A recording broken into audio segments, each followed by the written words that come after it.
I'll have like one ear pod in and like all I'm getting is just John Lennon like screeching or something. Then you put it in and like, oh, there's the song. All right, I'm ready to go. Okay, yeah, I'm good. Yep. Okay. I think I'm gonna slap the table today. Okay. How do you feel about that? Yeah, Instead of the under the table knee slap. Yeah, we can switch it up every time. I don't want to tell you what to do. I was just letting you know what my plan was. I'll just take your lead. I mean. Okay, well I'm gonna be doing that.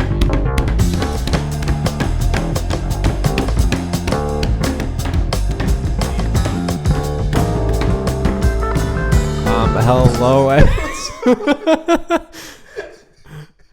Hello, everyone. Welcome back to the final episode of the Back Questions Words Answered podcast. Oh, what the fuck? I am peaking.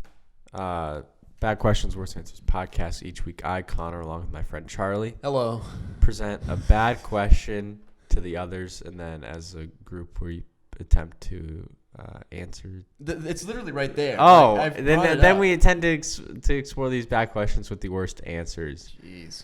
Fuck, I'm awful at that. Yep. I liked what you did there with the window the alt tab. switch. Yeah. A little bit of alt tabbing. Makes a big difference. Well, welcome back. Yeah, We're welcome here. back. We are wearing sunglasses. Couple of rough nights. Yeah, a couple of rough nights. We kind of got a double entendre going on. It's to protect the utter downward spiral that we've kind of been going on.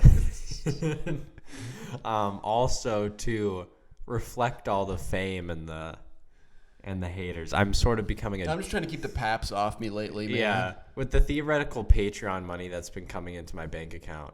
That's why I haven't gotten a job yet, is because I look at the Patreon numbers and they're skyrocketing.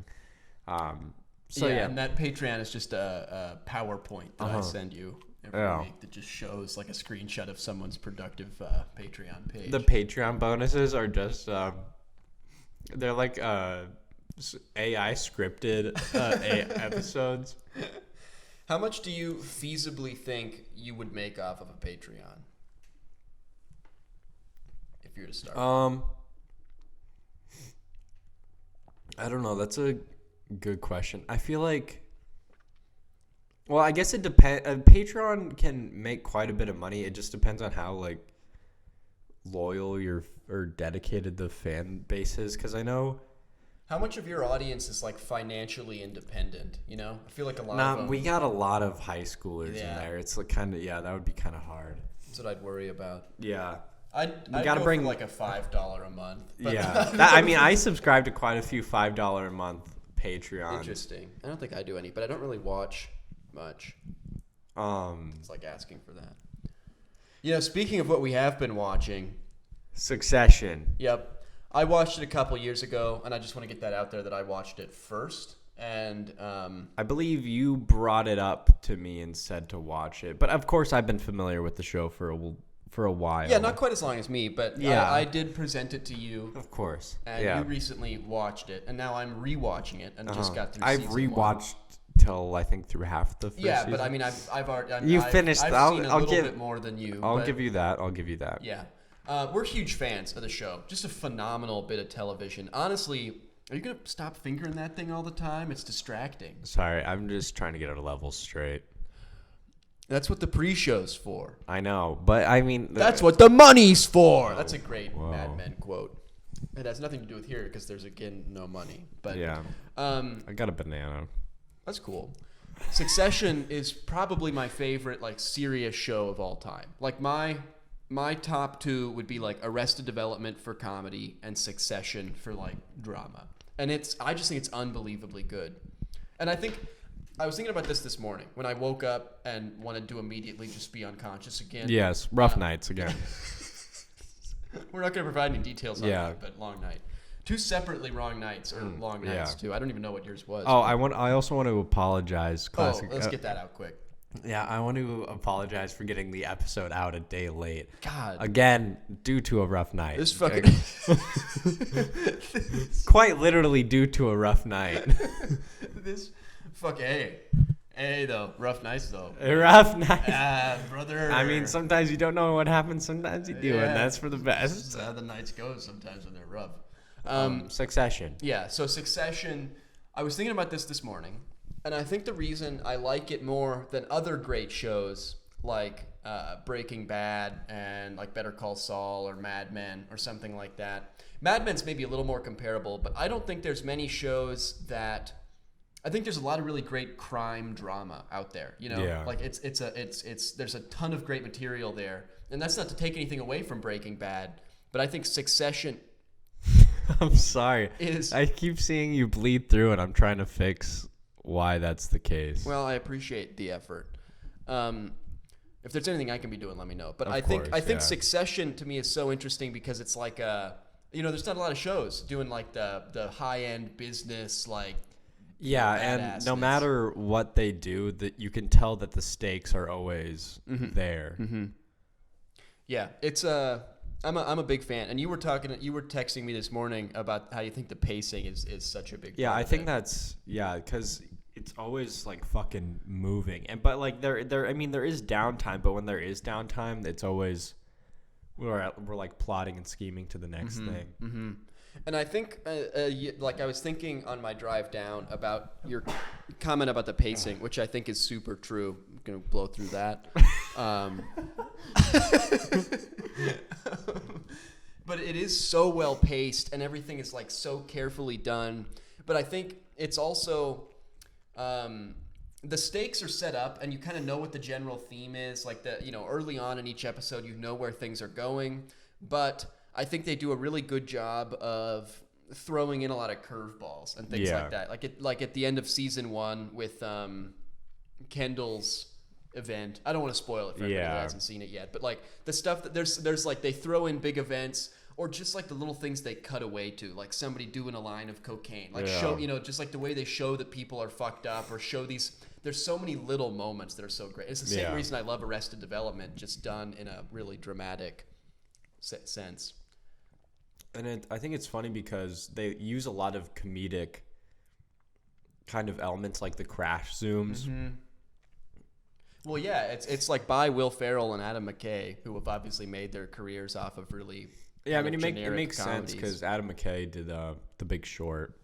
Adam McKay's done some great stuff, but like Will Ferrell, I don't think of much outside of like the generic. Yeah, I know a lot of people have a ton of respect for him. He's just not my kind of a thing. But yeah, like they definitely take that comedic style and make it work for such like a high drama, high stakes thing.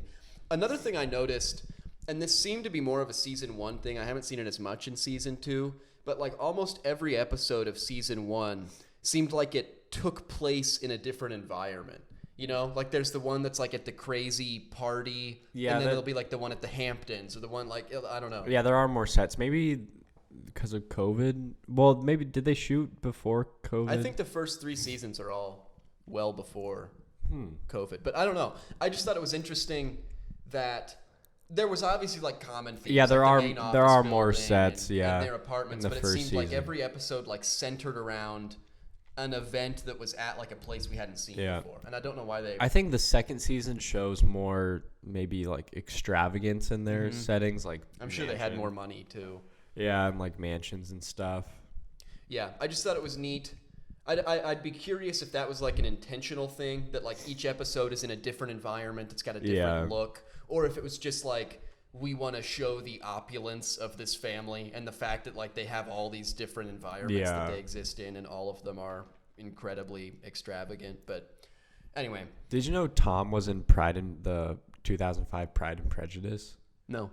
Yeah, I didn't know this, but he has like this I don't know what area of England it is, but it's like very like prim and proper English accent. I want to do it, but I don't because I think it's my probably not the allergies. day. This isn't the time. Yeah, rough nights.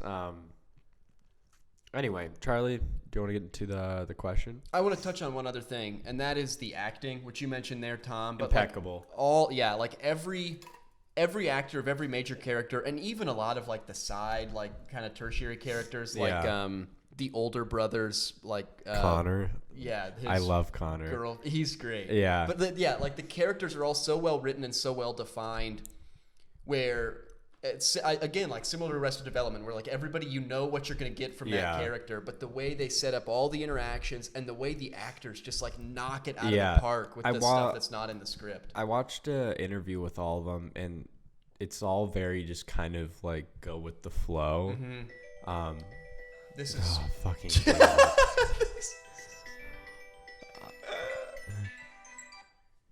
Who was that? Friend from school. Oh, I love this scene. I love the part in episode 4 where Connor's running the ball, the arena, and he notices that the butter's too cold, and then he goes into the kitchen and he's just like, fucking the butter's too cold. Just goes off.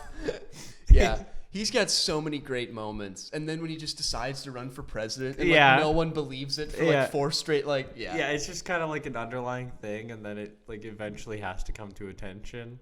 But it's all the little mannerisms and things too, like they're all very unique. Yeah, I keep bringing it back to Arrested Development, but like all that, like I think what makes a shows that I like, I think tend to be things where like the rewatchability is so high because you just see the little mannerisms, the little things in the background, and this is absolutely one of those. Where like having seen it again, and I'm sure you're noticing stuff on your second time through where there's just like the little things that they do, and not even like foreshadowing, but just the mannerisms of the characters are so well done.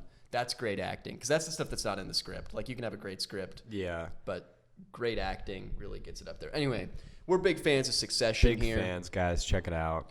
I'm gonna go ahead and jump into the queue here, Connor, if that's okay with you. Yeah, let's just hop into the queue. Okay, so my queue. It's what we like to call questions. Yeah, it's just some shorthand we use here on the show, the big show. My queue this week question again is: do you think you've become what you found cool in middle school? You know, because like I remember being in middle school and looking up at some people and thinking like, man, they're cool. Like, we both went to K-12, like schools that had K through 12, didn't we? Yeah. Yeah. So we would like see the cool seniors and stuff walking around, and I remember being like, man, that guy's cool and stuff. Do you think you've become what you found cool there, or like have you manifested that, or like how have you gone? I don't think I really looked up to anybody at my school and was like, they're cool. It was very closed off. Every grade was like kind of like their own clique. And also I was very not popular in my middle school, so I was just kind of like can relate to that on my own. Yeah. Definitely some disenfranchisement, psychological things I need to figure out. But anyway, I guess like the one thing me and a friend would the only things I can think of right now about middle school are my love for Pokemon and YouTube. Me and a friend would always go and watch Smosh and there was a couple other channels that we used to watch too, but we would always watch them and be like, we're not supposed to watch this. And then we would go and make our own skits and sketches, in which I always like I was always bugging my friend. I was like, let's fucking make a YouTube video, and we were like in 6th grade or something. And maybe my middle school self would be disappointed maybe in the what's the word for it? The optics of the numbers that I've got going on right now, but hey, I'm still doing it. Oh, you got that Patreon money too. Yeah, the Patreon money, the rough nights and the money. It's kind of the it's the two work things. Hard, play hard. Am I yeah. right? We need to wear sunglasses. I feel like a weirdly cooler, more snappy dynamic now it's definitely got like a late night radio show feel to it. You know, the deeper voices, the cooler tones. Yeah, there's a vibe to this right now. But yeah. Comment down below late night radio if you like what you're hearing here. Just going back to our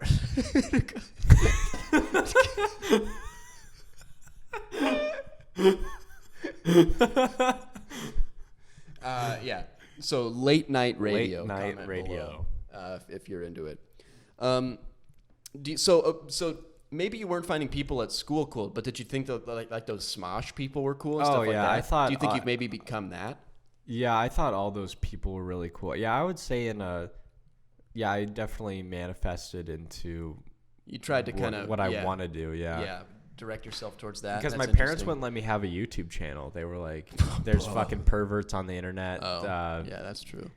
And I was like, fair enough, but this fucking blows. So I would just go over to and I wouldn't tell my parents that. Yeah, sneaky middle school shit. Yeah, that I was on YouTube, but I don't know. And I always had. But you were. Like, yeah, I was. I was kind of living on the edge of that, but. Imagine thinking back then, like in 2005, that the internet was like pervy and over-sexualized, and now looking at it now. It is definitely more pervy and more sexualized than ever. It's we're going down a bad path with the old interweb. It seems like not a bad path, but we're definitely the human urges are definitely being indulged. It feels weird because the internet always feels like it's being regulated, but there's always a wild west out there that hasn't been conquered yet.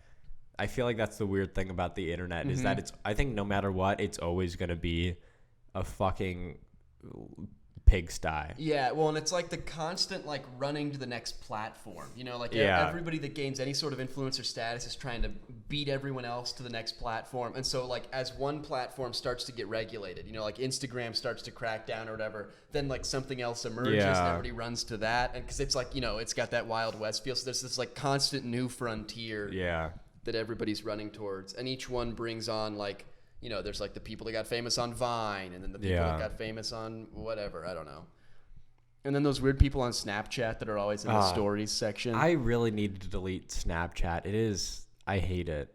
The only reason why I have it is because some people refuse to text my number and just Snapchat, which I hate. I hate that Snapchat is a form of regular communication. Yeah, I find it so useless. I've got a couple of friends that I do that. I do think it's nice for group chats. I think I think it can be good. Yeah, for it is a less annoying group chat medium. Yeah, but and the fucking stories that like I'm fine with I'm not fine with anyone's stories, but I can get over like people that I know posting whatever shit they post, but the public, I don't know what they're called, but like the Snapchat sponsored stories. Oh yeah, like the Daily Mail shit. Yeah. It just feels like what's the word I want? It's like taking advantage of people, it feels like. I can't remember the word, but anyway. One time I put on this was a couple of years ago. One time I put on my Snapchat story. It was just a picture of me doing like face palming, and it said my dog just died. This is a legend.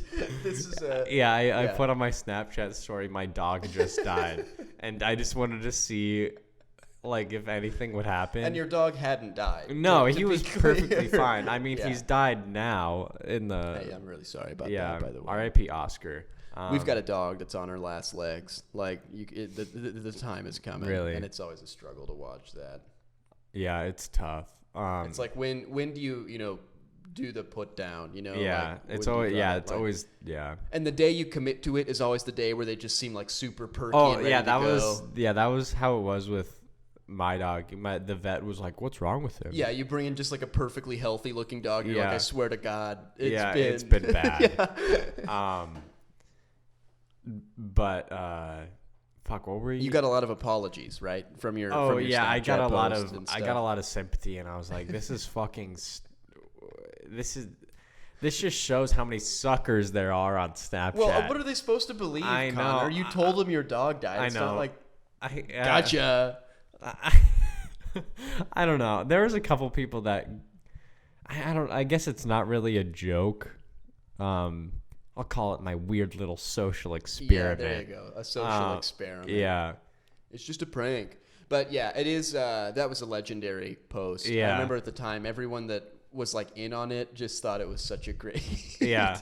Brett talks about it all the time. Yeah, Like, I was in the car with Brett when I did it, and I was just like laughing my ass off because because I think it's so funny because that's probably a thing that some fucking tard would post on Snapchat. we're not okay with the word tard here Sorry. at the BQWA. But I do. Yeah, I think I think it's very. I get more. The more we talk about it, I understand the bit of just like the head in hand, you know, like just dumb, because dumb they're sympathy, begging or sympathy seeking. Anybody who posts 10 stories on Snapchat is a fucking idiot. I'm sorry. Dude, I've got a friend from out in not really a friend, but someone that I know from out in California that posts probably like 10 or 12 a day. I can't stand that. And he like started it with the pandemic of just like it's sort of like vlogging, but it's just I hate it. Well, because it's like, where do you stop? Yeah. That's kind of where I was going from, because literally anyone who's posting on Snapchat already has some weird overbearing has to share something. Yep. It's ridiculous. I guess you could make the argument is like, oh, you're making a podcast and on YouTube. What the fuck are okay, you? here's how I look at this. But I think we're private people. We don't really share all that much of our lives. Rough nights. Rough nights. Here's how I view the difference, because this is something I wrestle with a lot. Because as is well recorded on the pod, I don't really do any social media stuff like actively, just because I know I'll get sucked in and lose myself, and I don't like the idea of like forcing my thoughts out, you know, and like pushing them on people. Yeah. But this is how I've reconciled the pod thing. On a social media platform, I think that like a Snapchat or something, the people, you know, it's your friends, right? It's like people that you know, and you're forcing that thing on them. Yeah. But on YouTube, I mean, we know that some of our friends are there, but it's like people that are interested, right? Yeah, well, there's a sense of purpose to what we're doing. You could argue that this requires effort, and there's sort of an art. Arguing this requires effort is a pretty. I mean, yeah, this is hardly premeditated. The only premeditating we do is come up with the question for the week. Yeah. And you can tell from the quality of the questions, that's not exactly right. As you can tell from the set, like, this is, like... Yeah, this god-awful camera angle where nothing is composed well. Hey, we'll be in a studio soon. Oh, we didn't have the lights. Last time we even had lights. No lights this week. Oh, yeah, we did have lights. I think it looks pretty good without... It does look fine, I think. I mean, I can't really... I'm sure it's fine. Oh, yeah, it looks good. But... Yeah, I mean, I just think it's different when on Snapchat you're like, here are all these people that know me vaguely, like, this is what I'm doing. Yeah, no one posting. But on YouTube, someone had to like be like, oh, I like this and I want to see more of it, and then even click the video. You know, like there's a lot of levels of choice and options. Yeah, that you provide people. We're creating purposeful entertainment. People putting Snapchat stories. I don't know who it's for. I think that's a good point. And to me, it's just all about the fact that like you're pushing it on people. Yeah. And I feel like this is a little bit different. I mean, we have plenty of friends that do that, and we make fun of them relentlessly for it. I blocked from one of those friends. It's a banger. Yeah. It's been a banger. The summer season has started at their place of work. And it's hot. Oh, fuck. Because I don't know what I did to get banned. I didn't take any screenshots. See, and I do. Like, I often... I don't understand. I just don't think he likes... I guess he doesn't... I don't know. He didn't like the joke where it was like myfreecams.com/ He didn't like it. That's not great. It was a good joke, though. I think we should surprise him sometime. Okay. We just all show up to his place of work and... Hey, let's get shots. Rough nights. Yeah, and drink out of his swim-up bar. Anyway, I want to circle back to the middle school thing, because this is something I really enjoy talking about. But I found that most people, like, I think I've very much become what I thought was cool in middle school. Yeah. Like, I think I really, like, thought some people were cool, and I think I've really tried to gear myself to be like those people were. But I have found that most people don't seem to be that way. Most people I bring this question up to don't seem to have done it as actively as I have, and it sounds like you're sort of the same. Do you think that's true? Or do you think you really have vectored towards it? I would say yeah, kind of. I guess I don't know. I'm trying to think, and I didn't really think of anybody's. Maybe in high school there were, the jocks kind of, I thought were kind of cool just because they were funny and it was kind of unreachable. So I thought it was kind of cool, but I really don't think that they're any sort of cool now. They're just kind of bums. That's the weird thing about really popular. That's the weird thing about the upper echelon in high school. Mm-hmm. It's always a downfall. It is almost always they stay in the same town, which I think is. I just learned about an engagement from 2 people in our class. We'll talk about it post-show, really? But okay, it's literally like the people whose parents were friends in high school and then just like married each other and stayed friends and lived in Blair still. Like, now those kids are doing the same thing again. Like, they're marrying their parents' friends' kids. And I think anyone who's in the upper echelon of high school stays in that town or city because, I mean, because they feel cool there. Because they know that they're cool. And I don't think there's anything wrong with that. No, I don't think there's anything wrong with it either. I know what you mean. Like, that's a place where you're comfortable and familiar. And I think there's definitely people who are not as kind of rise above. Mm-hmm. Okay, but I think there's a difference between the cool kids in high school and like what you thought was cool, That's like I have true. Definitely not tried to become I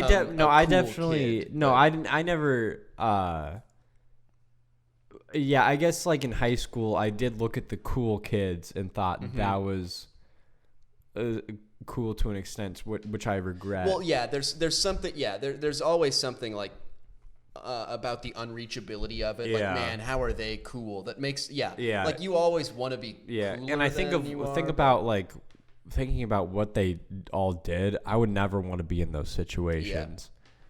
I'm gonna go for a little walk. Okay. I just think that I've really like there were the kids. There weren't just the cool kids in high school, but there were the kids that I thought were neat and interesting. What are you trying? Do you need like a water or? No, I'm just hanging out. Just hanging out. Okay. I mean, the audio is fine, right? Yeah, it's good. All right. There was that group. There was the cool group, and you're always like sort of enamored with that, and like, man, how do I be cool? But I think there's also just the people that you're like, man, like I want to be like that guy. And I've definitely, I think, I don't know that I have. Like, I'm sure the people that are just actually that guy are doing better than I am. But I've definitely made an effort to become like those types of people. Yeah. I don't think I've ever really wanted to be that guy. I feel like I look to different places to be where I want to be. And what are those places? Like YouTube or movies or whatever. And that's... I think I found like a vague sense of friendship when I watching a lot of like that parasocial like friendship when watching YouTubers. I think that's a big thing in our generation now. The place I work now is mostly younger people because it's sort of a techie thing. So yeah, there's a lot. It's like a younger demographic, and everyone there like watches live streams and stuff all day while they work. It's a pretty chill atmosphere, but yeah, I do think whatever is parasocial, like an actual term for it. I think that's the word. I could be wrong. It's a nice word. But yeah, I think that's definitely a thing now where you like get social fulfillment from things you're not actually a part of, which is weird. But I'm the same way. Like I listen to podcasts and stuff the whole day. Yeah. And when I run out of them, I'm like, what now? Like, I don't want to just sit that's and what I work. do. When I don't have a YouTube video to watch, I'm like, what the fuck? Yeah. And it definitely kills my well, it doesn't kill my productivity. It depends. Like if I'm just doing rote work, I can bang it out just fine, and I think do both things fairly well. But when I'm like actually trying to think and work, and I've got like a podcast going, it's like I just won't get anything done, which is shitty. Me and whenever I listen to a podcast, I can't be working. I have to be like playing a video game or doing some other leisurely activity when. It depends for me. There's some where I really want to be like listening and thinking, but then there's like some sports ones I listen to that are more like just comedic and fun, and I can enjoy that kind of anytime. Like those I can like phase in and out of and still get the vibe. Yeah. What do you think? Do you think you're trying to be anything that you aren't right now?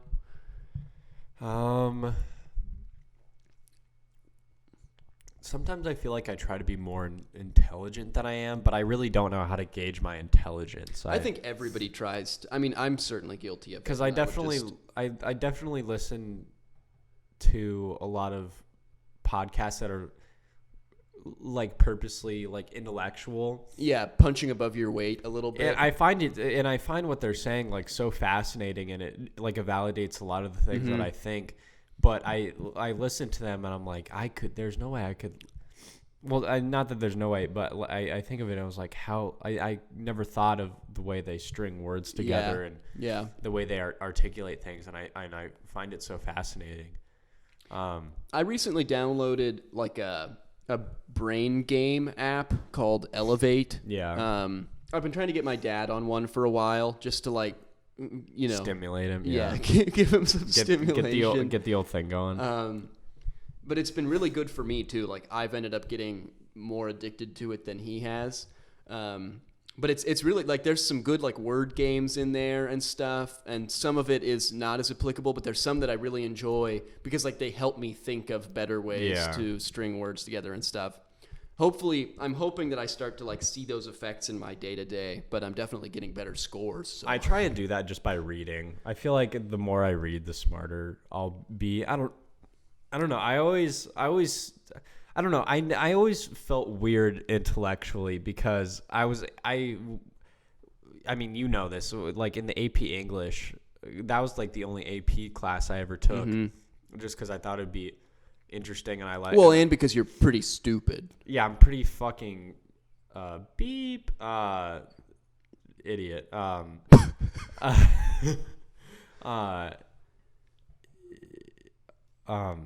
I never really fit in that class. It was a weird little like. Were you over in the section I was in? I don't remember that. No, yeah, okay. You were with Mitchell. Yeah, we had a fun vibe in ours. You had the quiet class. I had a couple of problematic. I had a bunch of like the yuppie, no fun sticklers, and I felt so weird in that environment. I was the only fun one. When we read Hamlet, I was like the dude that was like, all right, like I'm gonna be Hamlet, and I'm gonna like I put one foot up on a chair while reading my monologue. I really had no idea how to read Shakespeare when I got to like the weird. You had Brett too, didn't you? Yeah, I had Brett in there. Fucking yuppie trash. Yeah, he was fun occasionally. Sometimes he'd be grumpy. But I think I think it's tough without like a broader atmosphere, like you just didn't have a great group to embrace it. Yeah, I just felt constantly like undermined in that area. What I feel like I can't. This is you. I'm doing what you did with the Focusrite. You're doing your own thing, and I'm just checking what's outside the window here. Fine. The car's still there. Everything's good. Yeah, I always felt undermined in my intelligence there. Like no one really there respected me. I guess it was I don't know. I have a weird. I think that was definitely a thing.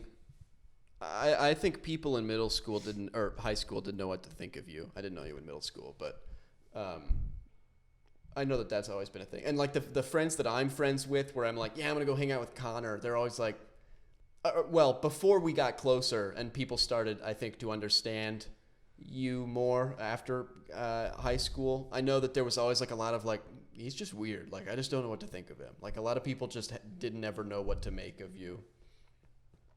I'm sure that was the case somewhat for me too, but I know that probably affected that experience for you to an extent.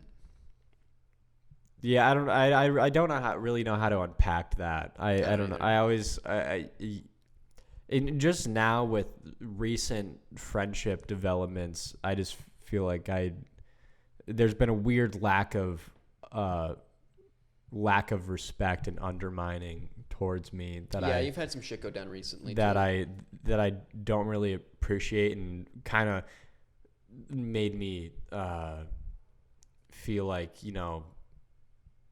I just roll solo, keep the people that I do trust tight. Mm-hmm. I think you're a tough guy to read.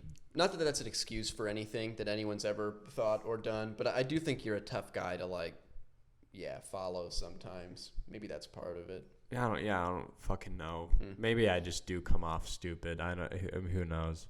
I don't think I do, but I don't think stupid, but I think it's like tough to read when you're just being like sarcastic versus like apathetic, maybe, Yeah. Because I can be those two things. But I'm the same way, and I think everyone like struggles with people that are like that. In the same way that I struggle with people that aren't like that, Like, I just think it's tough to read people that are unlike you, and I think you and I are both kind of extreme in that sense of floating between apathy and sarcasm. Like, that's been a problem for me in a lot of like relationships, both like friend and like romantic relationships, where people are just like, do you mean anything you're saying? Yeah. That used to be a big problem with me with Sarah, friend of the show, girlfriend of the show. Yeah. And then eventually I just not that I had to like let my guard down. I just kind of learned how to be more vulnerable with that and not that I was already open to vulnerability. I just didn't really understand. I think there's definitely a switch that flicks. I mean, we've been talking about, both of us, like learning a lot of these lessons, especially over the last few months. And I think that's definitely been something that I've learned. It's like there's a difference between, I don't know, there's like different tiers of vulnerability. Yeah. And learning that's a big step. I want to go back again to sort of like the central tenets of the question. Mm-hmm. And the idea, we've touched on this a little bit, kind of tangentially, but the idea of, do you think like, maybe this was a better like question to start with than the one I did, especially since we're getting close to time. But do you think that people do you think that everyone is like trying to emulate what they see in other people? Like the people that I thought were cool, or that, the Smosh people that you thought were cool. Do you think that they just were that way, or do you think that they were, emulating someone else? Like, do you think that everyone's sort of a little fake? I don't think that's fake to like. No, emulate, I think, but, I think. Well, I mean, I think there's a clear difference between fakeness and being influenced by. Yeah. Maybe my question is like, what is that? Like, where's that line between me? Like, am I just being like fake and fuck, what's the word I want? Like pretend, or like you're acting? There's a better word for it, but yeah, like, am I just like becoming something? God, the word came and then left again. Yeah, am I like just faking something that I'm not, or is that the process of like finding who you are, like seeing that's the kind of person that I want to be? I think that's kind of the process of finding who you are. I definitely struggle with this sometimes, because I'll get really in my head to be like, oh, do I think too much, or like try and emulate too much of like my surroundings, like what I'm listening to or whatever. And to some degree, yeah, a little bit, but I think there's always a phase where you are emulating, and then there's a certain like a point where you kind of spin that to make that your own original thing. And I think that's kind of can be said with human behavior as well. I think everyone's open to change, and you can definitely look up to people. But I guess in those middle school areas, that is kind of core personality development. Yeah, so a little bit. I think there's Yeah, because it's such a weird thing where like you and I can both and often do like point out like, oh, that person that we know is just like fake, you know, like they're the fucking word, it keeps popping in and then leaving again, but they're disingenuous. Yes, they're not. Yeah, they're not being like genuine about who they are, and I see it a ton out in California, as I've talked about on the show in the past. But it's something that I think about a lot. I wouldn't say I struggle with it, but I do think it's something I think about a lot. Like how much of me trying to emulate and be like other people that I think are like doing a good job of life is me being like disingenuous and fake versus just like finding that right realm for me. Yeah, I think it's okay to kind of go through that process inwardly instead of outwardly. And I think a lot of people in our generation do that outwardly instead of kind of do some genuine self-reflecting and finding out what you want and who you are. Yeah, that's true. But which I mean are like incredibly hard things to do as like early 20s people. But well, and there's definitely times where I fuck up. I'm like, oh man, that wasn't me. Like, no, again, we've talked as we've both been going through like shitty times, as we've talked about. We've been talking quite a bit about realizing just like major failures and fuck ups of things we've done in the past. Well, and I think that's a key part of becoming who you are and like that person that you were meant to be. But I think that's that line, I guess. Maybe and maybe other people that saw me saw those actions or something could be like, dude, that's not like what you are. You know, like you're or maybe it is, and that's bad. That's probably worse. But maybe they're like, dude, that's not like the right thing. Like you're trying to do something and it's not working. But I guess it could go the other way. When is it just that I'm a fucked up person versus like taking the wrong messages from something? I think both can be true at the same time. I think, I don't know, for me, I definitely take a lot of influence from like other mediums that I consume. But I think when the time is to test, like if that's taken into action, I think it's kind of a flip of a coin whether I completely forget about what I've learned and just like the roots of me come out versus actually taking that into what I've learned and applying that. And I guess that depends on the severity of the situation, but I think that's just like with anything where you can either choose to what you've applied to or be true to yourself. And I mean it's really up to like you and others who experience that situation to judge whether that was a good move or a bad move. Yeah, it's one of those things where there's no like hard line to it, but it's one of those things that I find myself exploring a lot. Yeah, well, especially it's like during times of like change and growth. Well, yeah, it's such. I feel like it's so interesting because I feel like these like early 20 times are in a weird second wind of development that shit kind of gets rocked a little bit and starts happening. I was talking with I was at another friend's house, as you know, before I came here, and we were talking rough about nights. had nothing to do with the rough night.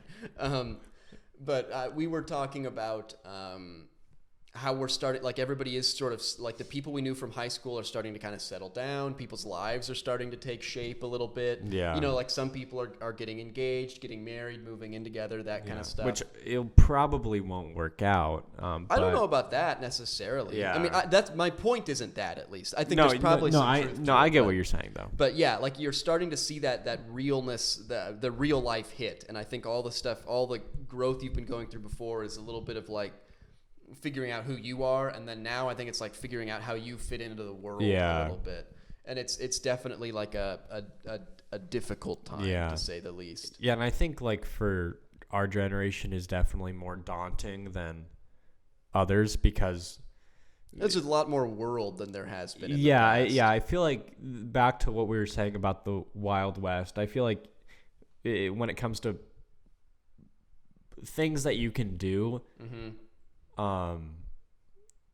or the lack thereof. I feel like there's so many things to do, but it's so hard to get into all those things. Yeah, there's a lot of options, but the barrier to entry is a lot higher than it has been. Yeah, I feel like it is kind of like a weird YouTube fame thing, or just like the principle of it, where everyone wants to do any of these things, but since like anyone can do it, it's kind of hard to figure it out. Yeah, I guess the barrier to entry is as low as it's ever been, but the rate of success is as low as it's ever been too. Like it takes so much luck to just stumble into the right algorithm. No, yeah, it really is. Stuff. Anyway, we're sort of starting to get towards time here, but I think it's an interesting thing to start to. Do you think we would ever get to a point where we could do a full hour just riffing off of one question? Do you want to just try? Yeah, I'm down. Okay. I think as we're talking here, I'm realizing. I think what I've done, and I don't want to generalize too much, so I'll phrase it in like the first person. But I think what I've done is I've seen people that I think are doing life well, like they're the type of person that I want to be for whatever reason. Yeah. There's traits about them and the way they carry themselves and look and whatever that I think is cool, hobbies and whatnot. And I take those things and apply them to myself. But I think the fakeness then, I think that part's all fine. But I think the fakeness comes from when I'm kind of thinking about it too much or something and like trying where to you be try them. trying to make that your identity.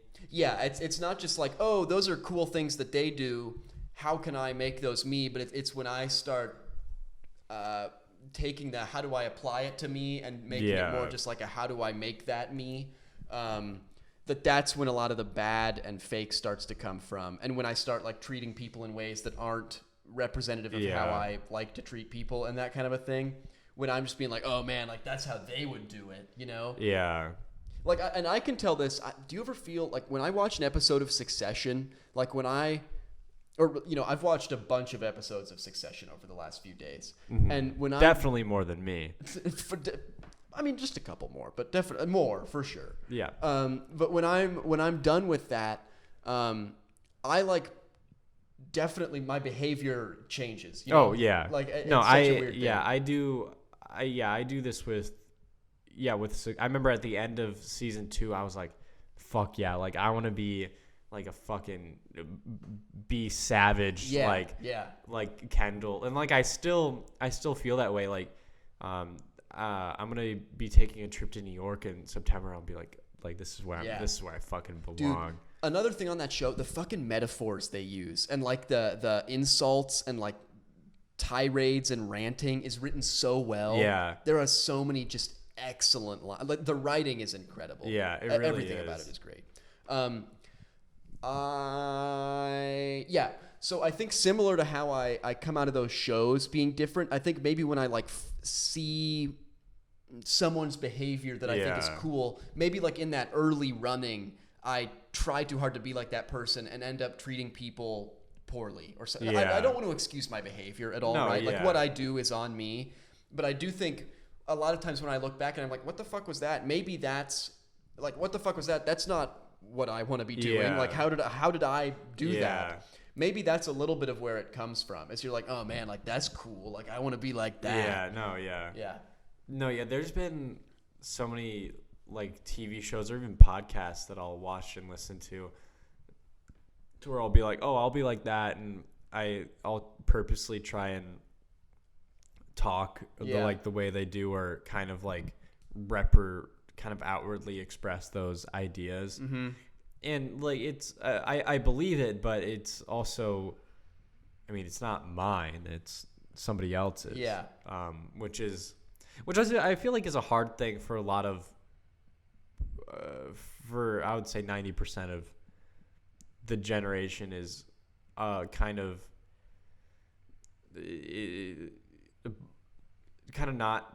taking something and not knowing how to make it their own. Which I mean, well, and now more than ever, when it's a new thing, I definitely look at it and be like, oh, I definitely want to talk and act like this. But it eventually calms down, and I eventually kind of like spin it into like my own interpretation of it is. And I think now it's so hard to find and see, people being the way you want to be, because the predominant human expressions on social media are very similar. Yeah, I feel like there's a type that you see more of, and you're like, oh, that guy's successful. Whereas when I was in middle school, there were all sorts of different cool, successful things that I saw in people in high school. I feel like there's so little variety, and it's funny to be doing like a back in our day deal when we're 21, but fucking damn it, sorry. I think there's a lot of truth to that. Just that like it's so much harder to find what you think is neat now. Which is weird because I feel like today we're so focused on identity and being our own individual. But there's like an identity of that. Yeah, but like now what the fuck does that mean anymore? Because there's such like a lack of identity. And I was thinking this when we were talking about the Snapchat thing, is like, I feel like people who do post all those stories, I feel like try to overcompensate for a lack of identity that they have to kind of show like, hey, like this is me and I'm doing this, and it's like nothing. Yeah, I'd want to think about that before I agree to it too much, but there's definitely truth to it, right? Yeah. Like, I think I hate to pat myself. Well, I love patting myself on the back. Yeah. But I think there's something to be said for having the like confidence to not post stuff like that all the time, like not need that validation. Although, man, I struggle with it. Like, there's times where I'm like, man, I would love to just fucking flex that I'm here or that I've accomplished whatever. Oh, yeah.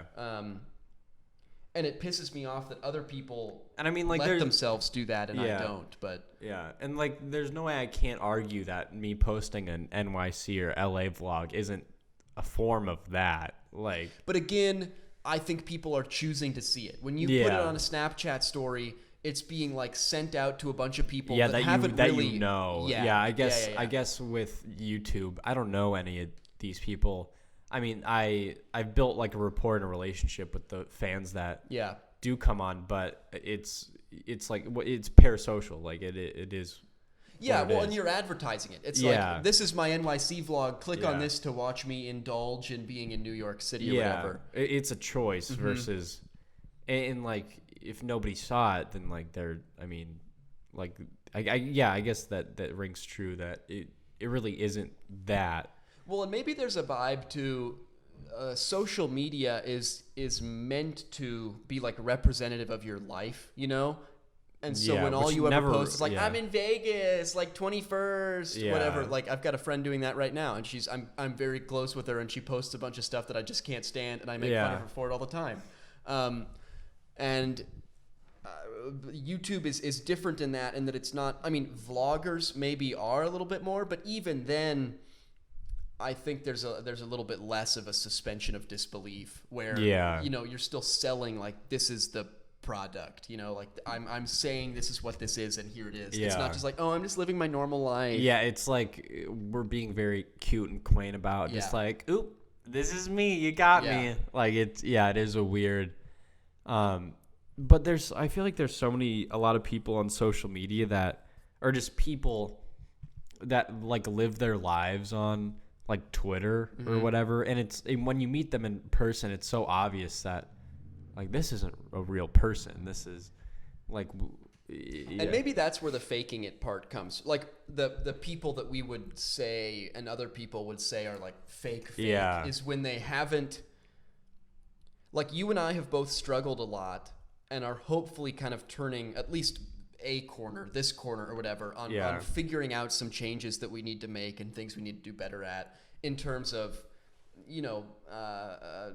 not just, finding our way to be our own person while still like taking on the philosophies and whatever that we think are neat. Yeah. And maybe the fake person is someone that's just like espousing all that other stuff without ever without taking like, how do I fit in? Yeah, taking a moment to taking that moment to kind of breathe and be like, truly do some like self-reflection, which and I hate how much this sounds like we're patting ourselves on the back, and I guess we are, so we can't really deny it. Yeah, but we can't really get away with it, but I mean, we've talked about this a lot, but I feel like it's such like a deep topic of discussion to where we could talk about it forever, and I don't think it would get old per se. But I talk with Brett a lot about how, like, at what point does self-reflection and trying to improve yourself become like sort of a pat yourself on the back deal? Yeah. You know? Yeah, because there is I feel like there is a point of self-awareness and of that to where it does become self-indulgent. And I think it's kind of up to that person to kind of know where that line is and kind of always making sure that you're like checking yourself. Yeah, and I know with Brett and I, it's often when we get into a conversation about our own self-reflection or like, you know, things we've been finding about ourselves where we end up just sort of complimenting ourselves a lot and being like, boy, we're doing great. And maybe I think it's, and I always try and make it okay because I guess in those settings, I think it's important, right? To be able to like look back on yourself and be proud of what you are and look at someone else and be like happy for where they are and that kind of a thing. I think there's value in that. Maybe it becomes annoying when you're doing what we're doing and you're like putting it out to the world. Yeah. Maybe that's where it becomes an asshole thing, but I hope it doesn't come across like that. I hope it, as we've always said, I hope with this show that it's like just providing people with different lenses to think through things, or just like, you know, see two people that are trying to be sort of like in a way. We're just figuring it out. Yeah, that's the best way to put it. I don't think either of us is trying to say we've nailed it. We're just like trying to share. Yeah, we're just trying to. Yeah, I feel like a lot of times when we do have this conversation, it is sort of. I mean, it's not like we're premeditating any of this. I feel like we just think about it a lot, and we're just kind of openly trying to figure out our thoughts live on air. The whole show came from the idea of our friend group of you, me, Colby, and Brett wanting an excuse to like talk. You know, we tried and do these like Skype calls or whatever they were at the time. Remember each when week. We were trying to figure out a short film? Remember? Yeah. I've still got like that script, like the half-baked. That was such a fucking shit show. It was fun though. It was an interesting. Yeah, it was a cool experience, but it was a mess. But like that's where the show came from. It's like we needed an excuse to get together because otherwise we'd just blow it off every week. Like and just make plans over it. But that's where the show came from. It's like, all right, we're going to do a podcast. We all have to show up to make the podcast each week. And you know what? There's only 2 standing left. Yeah. And I think we can pat ourselves on the back for that. We made it through it. Even with what is it? I don't know what I'm doing. I'm just like patting myself on the front shoulder. Yeah. Even with rough nights, we persevere and we crank this shit out each week. Still show up. Yeah. Even if it's a day late and we filmed it on time, but Connor had a rough night and uploaded. I mean, this is life. It's fine. That's what this show is. Yeah. It's like Friends. Like this is real. Yeah, although I'm coming into I don't remember what the Friends pitch was, but is there even a pitch for Friends? There's some show that was like Seinfeld, right? It's like a show about nothing. Yeah. And they're in a show about everything. Have you seen Curb? I've seen some. There's just too much of it for me to want to see it all. It gets too formulaic for me at some point. That's what I found. I've heard it's like an amazing show, and I need to check it out. It's great. It's really funny. I don't think it can ever be as good as something that is not improvised, just because I think at some point something that is well written, like it's just better. But it's fun. Yeah. For me, it just did, like, after a few seasons, I was like, every episode is the same. Yeah, it kind of follows the same. Yeah, the same arc of, like, guy loses a thing, comically has to get it back or whatever. Like, it just starts to read pretty well. But it is really funny, and it's amazing how many ideas there are, and the characterization is really good and all that. I'd recommend it. Do you want to edit off here? Yeah, we got pretty close to an hour, I think. I mean, I think we can count it as an hour. Yeah, I feel solid about this. Sunglasses, rough nights, and all. We made it through. Yeah. And we'll be back next week. I'm gonna go on vacation with the family, but we'll get another episode. I will also be on for a couple days. But I thought this was neat when you texted me you were surprising your family. I am. That's a cool thing. Yeah, I thought it would be and since it'll be Father's Day, I think it would be a nice. Oh, I didn't even think of that. Yeah, because he really wanted me to go. He was like, $100 Apple Cash on the line if you come, and I just didn't reply. But so do you want to set this up a little bit? Every year your family goes. Oh yeah, every year my family goes on vacation to Minnesota to fish and such. That's not really your vibe. Yeah, it's not really my vibe. It's always pretty boring. I love nature, but big nature guy. Connor's always said that. Well, I just love looking at cool things and feeling in that environment, which I feel like the more I get older, the more I find that I really do enjoy that. But it's more about my lack of agency to experience those things. Because I normally like last year I just watched Barry. It's so good. So fucking That's a good. Great Yeah. Show. That's one that really blurs the lines well between comedy and drama. Yeah. Yeah, that is. It's maybe like the peak dramedy. Although I don't think it's ever like sold as dramedy. I think it's sort of like the top of that. Yeah. No, I agree. Yeah, great show. Yep. Yeah. But yeah, this year I'm not going. And if I did go, we wouldn't be recording the pod right now. So that's wow. That's good. I can't even. I mean, can you even? Yeah, there wouldn't be a video today talking about Batman doesn't eat pussy. I didn't watch that yet. It's premiering. Is that all I saw? That it was premiering at 4. Oh shit! I got to get home. Yeah, fast. You gotta get home for the premiere. Yeah.